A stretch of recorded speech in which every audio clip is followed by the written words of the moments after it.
Kita berbicara masalah pandemi COVID-19 ini memang telah memukul banyak kalangan, termasuk warga di wilayah Serpong, Tangerang Selatan ini. Ya, tapi kekuatan berbagi rezeki dan bergerak bersama ini ternyata mampu mengurangi terpaan badai pandemi COVID-19. Ya saudara, inilah program Inspirasi Awal Pekan kami. Berani berubah, edisi Rezekiku juga rezeki tetanggaku.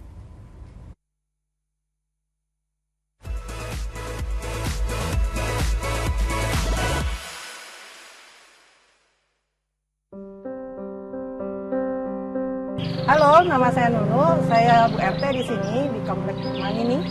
Saya membawahi 300 kepala keluarga. Jadi gini, awal-awalnya kita ada kegiatan seperti ini karena saya nggak ada inisiatif, oh ini harus begini tuh, enggak. Tapi kita dari curhatan mama di grup WhatsApp gitu. Ini karena ada kondisi seperti ini, enaknya gimana untuk mengurangi kita keluar masuk atau kontak dengan warga dari luar gitu. Alhamdulillah di sini kan mereka saling melengkapi lah, istilahnya kan saling melengkapi untuk kebutuhan mereka sehari-hari, kebutuhan kita sehari-hari, mereka saling membeli. Tujuannya biar nggak terlalu keluar dari komplek dan perekonomian di tempat kita juga tetap jalan aja sih.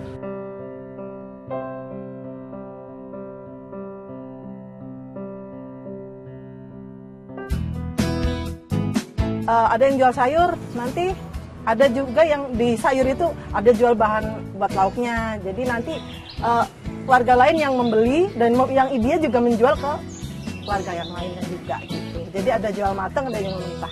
Sayur-sayurannya banyak, wortel, brokoli, kembang kol, kentang, bawang daun, banyak. Kebetulan yang pesan di komplek ini banyak banget yang pesan ke saya. Pertama kali saya kepikiran jualan mie ayam itu karena memang saya sering bikin ya. Jadi saya pikir saya sering bikin, kenapa saya nggak coba jual gitu. Kalau jualan mie ayam ini sih baru ya, sejak pandemi ini waktu awal-awal ya lumayan banyak ya pembelinya. Justru untuk karena pandemi, karena orang banyak pada di rumah Pak Eva, jadi untuk lebih konsumtif sih. Pemesanan bahan-bahan yang matang biasanya mereka lebih banyak. Itu terus ada Jumat Berkah juga, tujuannya kita untuk berbagi kepada korban karena COVID ini. Terutama untuk warga-warga perumahan ini. Tapi karena biasanya kan banyak tuh, nanti tinggal kita bagi ke warga sekitar. Dampaknya itu karena kebanyakan kena WFH ya. Tapi ada beberapa kakak yang memang akibat ini memang kehilangan mata pencarian. Jadi kita utamakan dulu yang di daerah kita dahulu untuk pekerja-pekerja yang di sekitar kita, kemudian kaum duafa sama anak yatim. Jadi kita nggak merepotkan warga, tujuannya kita nggak merepotkan warga, terus warga tetap bisa berdonasi. Anak-anak yang putri boleh berbagi.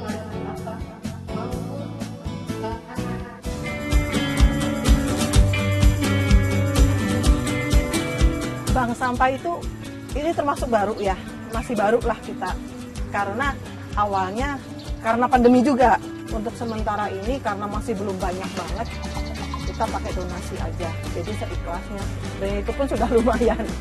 Kemudian di lapangan sini nanti dipilah-pilah juga. Jadi kebetulan sih kita juga rutin ngajak untuk ngasih penyuluhan mengenai pemilahan sampah.